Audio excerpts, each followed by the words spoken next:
Je passe la parole sans plus de transition à Flora Verne qui va maintenant tirer le fil de la pelote. Bonjour. Donc moi je vais vous parler je vais essayer de proposer une typologie des communs. Alors j'attends que le PowerPoint s'affiche, hein, bien évidemment. Cette typologie des communs, alors qui a déjà été esquissée un petit peu par Bruno dans le contexte savoyard plus particulièrement. Moi je vais essayer de proposer une typologie des communs un peu plus étendue. Ce serait bien qu'on voit le PowerPoint sur nos écrans aussi, si possible.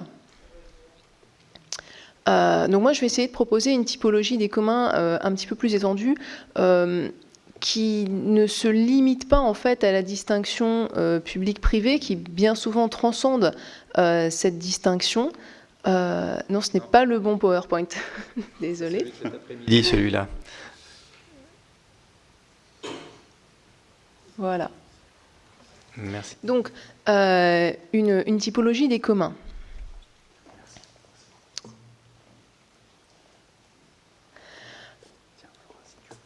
Merci.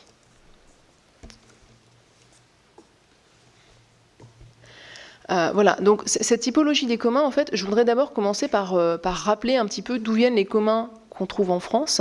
Alors j'en ai exclu un certain nombre de ma présentation parce que le temps qui m'était imparti était assez limité. J'ai exclu notamment toutes les propriétés, tous les communs fonciers en fait qui reposaient sur l'eau, donc les étangs, les marais, ce genre de questions qui ont été relativement moins étudiées. Mais si on regarde d'une manière générale et en incluant justement ces exemples que dont je ne parlerai pas aujourd'hui, les sources, les origines, en fait, les sources juridiques de ces communs fonciers, on en a trois principalement. La première, c'est le droit féodal. Donc, en fait, on a un certain nombre de communs fonciers qui sont fondés sur des titres émanés des seigneurs. Et c'est des titres qui, parce qu'ils ne créaient pas de relation d'inféodation, n'ont jamais été abolis. En fait, ils n'ont pas été touchés par l'abolition des privilèges et de la féodalité. Et parmi ces communs fonciers, on trouve notamment un certain nombre de pâturages communaux ou de droits sur les terres vaines et vagues qui ont été concédés par des seigneurs. Et donc, dans les décisions de justice, on va trouver une référence à un titre de 1400 quelque chose concédé par le seigneur du coin aux habitants de la commune. Deuxième source, on a du droit coutumier.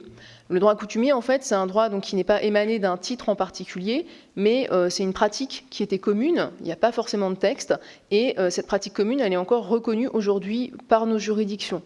Donc on n'a pas de titre, on n'a pas de loi, on n'a pas de texte, mais la jurisprudence reconnaît que ça fait 600 ans qu'on fait comme ça et on ne va pas changer ce droit.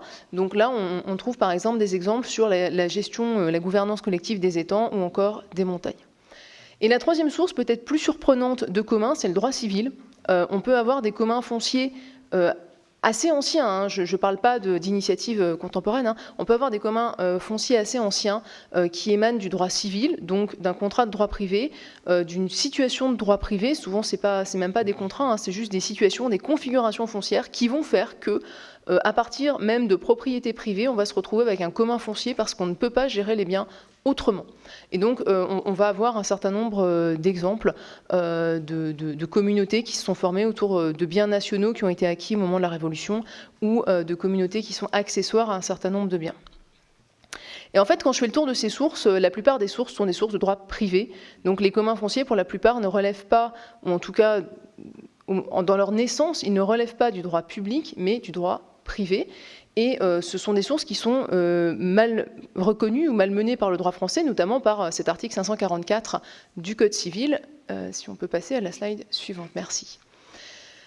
Alors pourquoi est-ce qu'on établit une typologie ? Eh bien parce que le seul texte qui porte sur les communs dans le Code civil, c'est l'article 542, qui nous dit « Les biens communaux sont ceux à la propriété ou au produit desquels les habitants d'une ou plusieurs communes ont un droit acquis ». Alors, comme les sections de communes sont aujourd'hui les communs fonciers les plus connus, on va se dire ce texte renvoie aux sections de communes. En fait, pas vraiment. Pourquoi ? Parce que ce texte, il impose simplement une condition, c'est que les biens communaux doivent profiter aux habitants d'une commune ou de plusieurs communes. Donc on n'est même pas forcément dans les limites strictement administratives. Ensuite, ce sont des biens qui peuvent appartenir aux habitants ou dont les habitants peuvent simplement percevoir les fruits. Donc en fait, cet article nous laisse une très grande liberté dans la conceptualisation de ce que constituent les biens communaux. Cet article ne prescrit pas non plus de régime, donc on peut avoir une diversité de régimes absolument incroyable. Et on peut même avoir, éventuellement, on verra qu'on en a, des communs fonciers en fait, qui ne relèvent pas de l'article 542, qui dépassent un petit peu le strict cadre de ce texte et qui néanmoins existent en droit français. Alors, la typologie que je vais vous proposer, ce n'est pas tout à fait la même que celle de Bruno, mais elle la recoupe pour certains points. Je vais tout d'abord vous parler des communautés de propriétaires privés. Alors, ça pourra surprendre. On en a un certain nombre et on en a qui sont très belles. Donc, les communautés de propriétaires privés, en général, c'est fondé soit sur un titre féodal, soit sur du droit privé, c'est-à-dire sur de la propriété assez classique. Alors, les exemples dont je vais vous parler sont fondés sur la propriété. Alors, comment est-ce qu'on fait à partir de la propriété pour avoir un commun foncier ? Eh bien, il suffit simplement qu'on ait donc une forme de propriété collective, une forme de propriété dans laquelle on va avoir plusieurs personnes qui sont propriétaires ensemble et qui ne soient pas soumises au régime de l'indivision, parce que le régime de l'indivision induit le droit absolu au partage, et si on a le droit absolu au partage, eh bien, on n'a plus de communauté.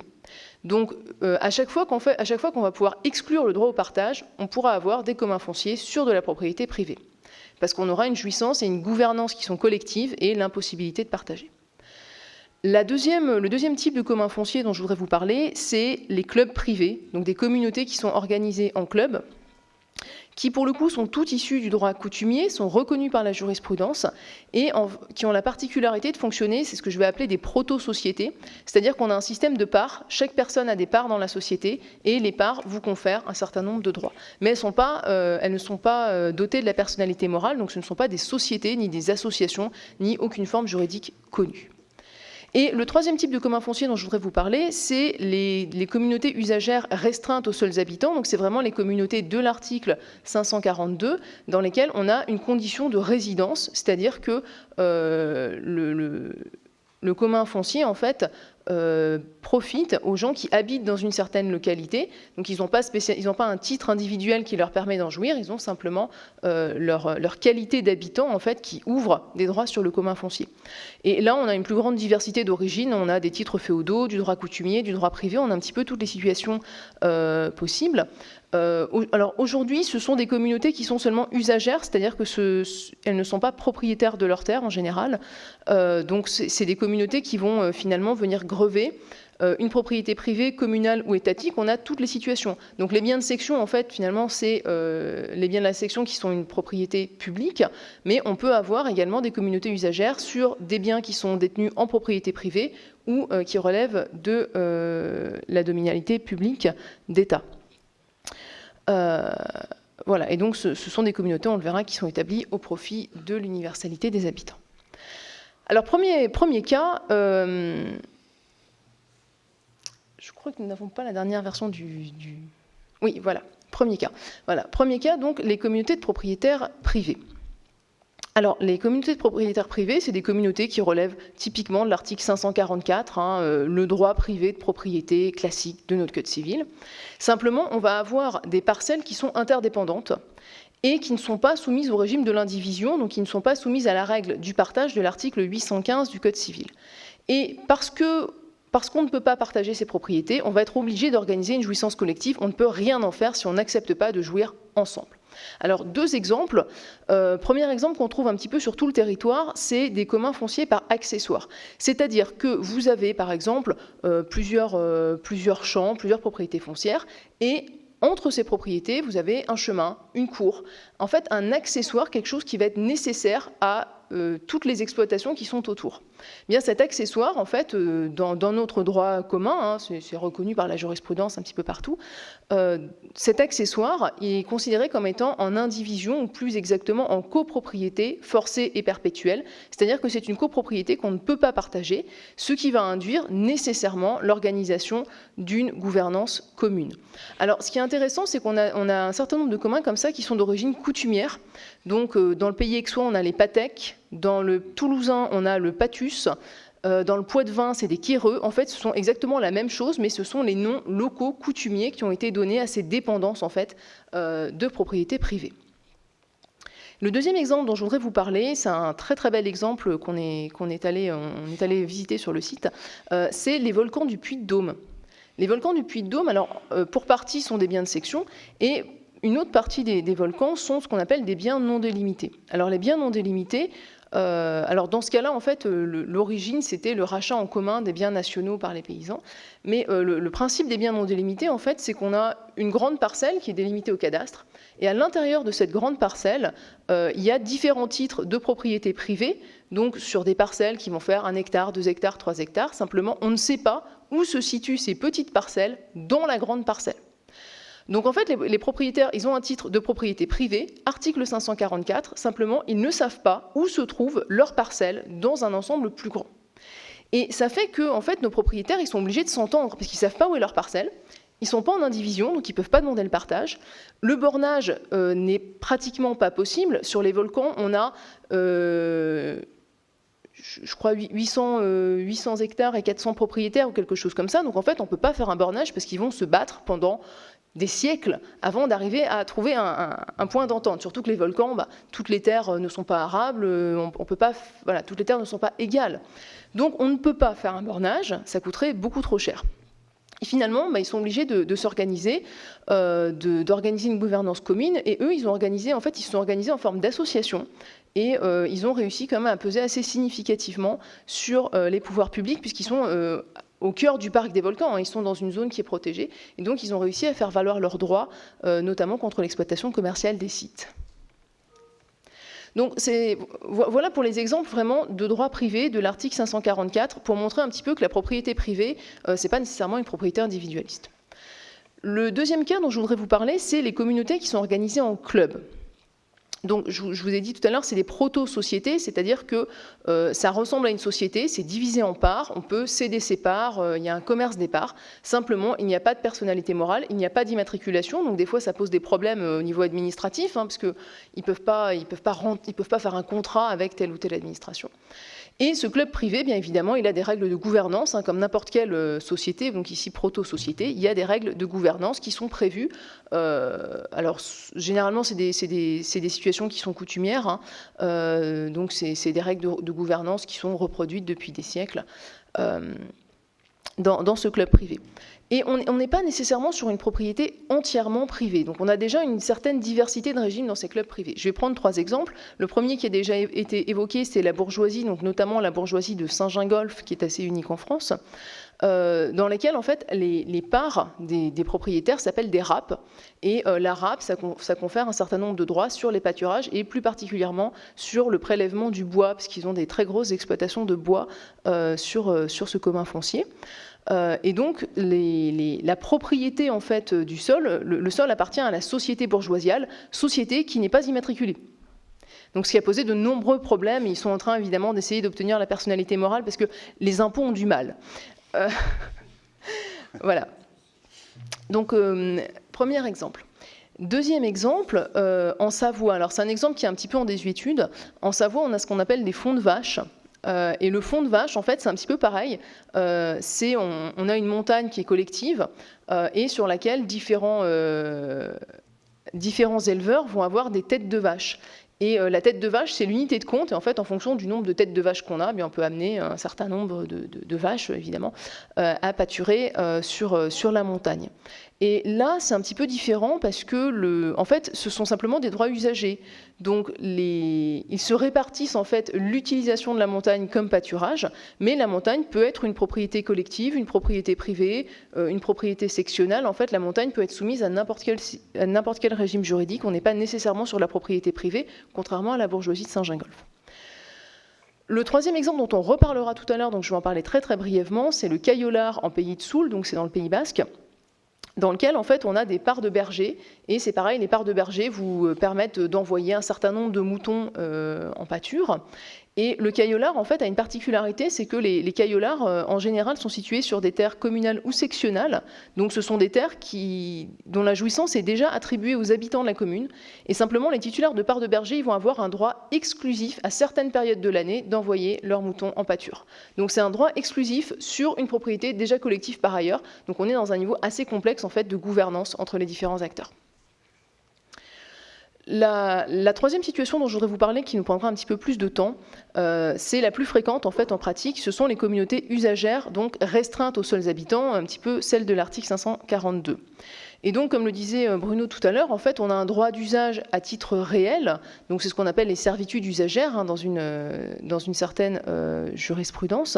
Alors pourquoi je dis que c'est un droit d'usage à titre réel ? Eh bien, on pouvait auparavant en être propriétaire, évidemment, de ces biens, mais aujourd'hui, la propriété est vraiment en train de s'éroder et on n'a plus que des droits d'usage, comme l'expliquait Bruno. Donc, cette espèce de servitude établie au profit des habitants de la commune, donc dans laquelle il n'y a pas de fonds dominant véritablement parlé, il y a simplement une communauté qui bénéficie de la servitude, eh bien, elle implique une gouvernance interne, donc une gouvernance propre à la communauté, et une gouvernance externe, puisque aujourd'hui on a la communauté et le propriétaire, donc il y a forcément des relations entre, par exemple, la section et entre les habitants et la section qui va pouvoir gérer un petit peu leurs biens. Donc on va avoir des gouvernances un peu plus complexes du fait qu'on a cette dualité en fait entre usage et propriété. Alors je voudrais commencer par vous donner des exemples méconnus et des exemples qui ne sont pas des sections de communes justement. Alors, premier exemple, on en a beaucoup parlé cet été, c'est la forêt de la Teste de Buch, vers Bordeaux, donc qui a brûlé cet été malheureusement. Et en fait, sur cette forêt, on a encore, puisque c'est toujours le cas, une propriété privée du sol. Donc il y a un certain nombre de propriétaires privés qui possèdent le sol de la forêt, qui possèdent les arbres résiniers, parce que c'était une forêt d'exploitation de la résine. Et les habitants, par contre, ont un droit de jouissance sur le bois, et donc notamment, ils peuvent prélever du bois de construction. C'est assez rare, les droits de prélever du bois de construction. Et donc, on a en fait une communauté usagère. Ils ont simplement l'usage de la forêt, ils n'en ont pas la propriété, mais on est dans un rapport entre des propriétaires privés et la communauté usagère. Un autre exemple, pour montrer un petit peu la diversité de ces communautés usagères, c'est la forêt domaniale de Dabo. Alors la forêt domaniale de Dabo, c'est une autre bourgeoisie, dans laquelle on a ce qu'on appelle un droit au bois bourgeois, donc c'est un droit, là encore, de ramasser du bois. Simplement, la forêt de Dabo, c'est une propriété étatique. Donc c'est une forêt qui appartient à l'État. Donc on n'est pas du tout sur un bien de section, on est sur une propriété publique qui appartient à l'État. Troisième exemple, un petit peu dans la même veine, qui a été évoqué tout à l'heure par Bruno, c'est les communaux-cultifs. Les communaux-cultifs en Savoie, donc c'est un droit de jouissance héréditaire pour les habitants, sauf que cette fois, il est exercé sur les terres communales et non pas sur les terres sectionnales. Donc on est sur des terres qui relèvent du domaine privé de la commune et sur lesquelles la commune, en fait, confère aux habitants un droit de jouissance exclusive et héréditaire, donc d'un petit lopin de terre, en fait, qui est effectivement le cantonnement d'un droit sur un commun plus ancien. Donc on peut avoir un certain nombre de situations qui ne sont pas du tout celles des biens de section. Et je voulais en parler pour mettre un petit peu plus en relief le cas des biens de section, justement. Donc les biens de section, je rappelle, c'est des biens qui sont sciés sur un territoire propre, aujourd'hui rattachés au territoire d'une ou plusieurs communes, ce qui en montre bien l'artificialité. En fait, on avait un territoire, bon, aujourd'hui il se trouve sur X communes, mais il n'est pas au départ lié à la commune. Et historiquement, en fait, si on veut faire une analyse historique de ces biens de section, eh bien, on pourrait tout à fait considérer que ce sont des communautés foncières non personnifiées, alors pas vraiment des proto-sociétés, parce qu'il n'y a pas de système de parts, mais ce sont des communautés non dotées de la personnalité morale au départ, dans lesquelles les habitants pris ut universi, donc c'est-à-dire la totalité des habitants, l'universalité des habitants, ont la propriété ou la jouissance, et ensuite, à l'intérieur de la communauté, eh bien, chaque habitant va exercer à titre personnel et individuel un droit de jouissance. Donc les habitants dans leur ensemble bénéficient d'une servitude sur les terres ou sont propriétaires des terres et chaque habitant individuellement peut exercer son droit d'usage et donc récolter du bois ou envoyer ses bêtes en pâture. Et ces biens de section, eh bien, on les a un petit peu dilapidés. Hein. Il y a eu une attraction du droit public assumée, hein, une vampirisation par le droit public, une expropriation qui ne dit pas son nom. Donc le Conseil d'État, en 1986, nous dit, et je cite la décision parce qu'elle est parfaitement contradictoire, « Les habitants du hameau de la Solsotte sont seuls propriétaires de la forêt ». Donc le hameau constitue une section de commune, donc ces bois sont les propriétés de la section de commune. Les habitants sont propriétaires, donc la section de commune est propriétaire. On a un passage en fait de la propriété, alors qui n'est pas une propriété privée, c'est une propriété collective de la communauté des habitants. S'ils déménagent, ils ne sont plus propriétaires, et si quelqu'un emménage, il devient propriétaire. On n'est pas dans le paradigme de 544, mais on a une propriété. Qui n'est pas privée, hein, je le rappelle, et le mot n'est peut-être pas adapté, mais on a une forme de propriété en tout cas. Qui l'aurait totalement retiré, et maintenant on dit bah, c'est la propriété de la section de commune, personne morale de droit public depuis 2013. Donc voilà, on a cette vampirisation du droit public, et cette vampirisation par le droit public, en fait, ça explique qu'on a une gouvernance qui est de plus en plus dominée par le conseil municipal, au lieu d'être la gouvernance par les habitants eux-mêmes, et on a même un certain nombre de textes qui permettent de transférer à la commune des biens de la section, alors que initialement, en fait, les biens de la section, comme ils appartenaient à un collectif d'habitants, bien tant qu'il n'y avait pas eu de prescription extinctive par le non-usage, ils étaient inaliénables et hors commerce. Et le non-usage était très difficile à caractériser parce qu'il suffisait qu'il y ait une personne qui exerce ses droits pour qu'il les conserve pour tout le monde. Donc on observe en fait que nos communautés usagères, eh bien, donc déjà les biens de section qui étaient parfois des propriétés collectives sont devenus des communautés usagères puisque finalement on leur a enlevé leur propriété, on l'a donné à la section de commune, personne morale de droit public. Donc on est en train un petit peu de vampiriser, de détruire ces propriétés collectives à chaque fois qu'on peut les attirer dans le giron du droit public. Pourquoi ? Eh bien parce qu'on a beaucoup de mal en droit à conceptualiser les communautés non personnifiées. Hein, on a beaucoup de mal, en fait, dès qu'on n'a pas une personne morale, on est perdu. Personne morale ou personne physique. On a beaucoup de mal à accepter l'idée qu'il y ait une propriété ou une jouissance collective. Hein. D'ailleurs, on se dit même, c'est pas de la propriété, on ne peut pas employer le mot propriété parce que sinon personne ne va nous comprendre. La solution qu'on a trouvée en France, c'est l'attraction du droit public, l'attraction des modes de gouvernance du droit public au lieu de laisser ça aux communautés. Petit problème toutefois, il y a un certain nombre de communs fonciers qui échappent à cette attraction du droit public. Tous ceux que j'ai mentionnés auparavant, les proto-sociétés, donc les clubs privés qui fonctionnent avec des parts qui sont reconnus par la coutume, ne peuvent pas faire l'objet d'une attraction par le droit public. Parce qu'il n'y a pas le mot commune dedans. On n'est pas en train de dire ce sont des biens communaux, donc par rapprochement d'idées, ou d'une certaine manière, c'est lié à la commune, voilà, on ne peut pas. Les propriétés purement privées, on ne peut pas les faire entrer dans le giron du droit public. Et donc, moi, je pense qu'il faudrait qu'on réfléchisse à un régime commun, à un régime pour tous les communs fonciers. Régime pour tous les communs fonciers, parce qu'en fait, on ne peut pas simplement vampiriser ceux qu'on arrive à vampiriser et laisser les autres un petit peu en déshérence. Voilà, donc les éléments qu'on pourrait proposer de manière, les éléments sur lesquels en tout cas il faudrait insister, c'est que quand on a un commun foncier, il y a un moment, il y a un droit, soit un droit de propriété, soit un droit de jouissance qui est collectif, donc c'est un droit qui appartient à la communauté, qui n'appartient pas à des individus, mais à une communauté dans laquelle on rentre ou on sort selon des modalités à déterminer. Ce droit interdit de modifier la destination des biens, ça interdit par exemple de transformer des terres agricoles en terres à usage d'habitation, ça interdit de construire sauf quand c'est dans l'intérêt de la communauté. Et ensuite, en plus de ce droit réel donc, qui bénéficie à la communauté, on a des droits qui sont personnels et individuels à chaque habitant. Donc c'est des droits de jouissance en qualité d'habitant ou en qualité de membre du groupe. Et il faudrait reconnaître aussi, bien sûr, la fonction sociale de ces communs qui permettent, par exemple, de promouvoir l'agriculture extensive plutôt que l'agriculture intensive. Donc ça, c'est la première chose.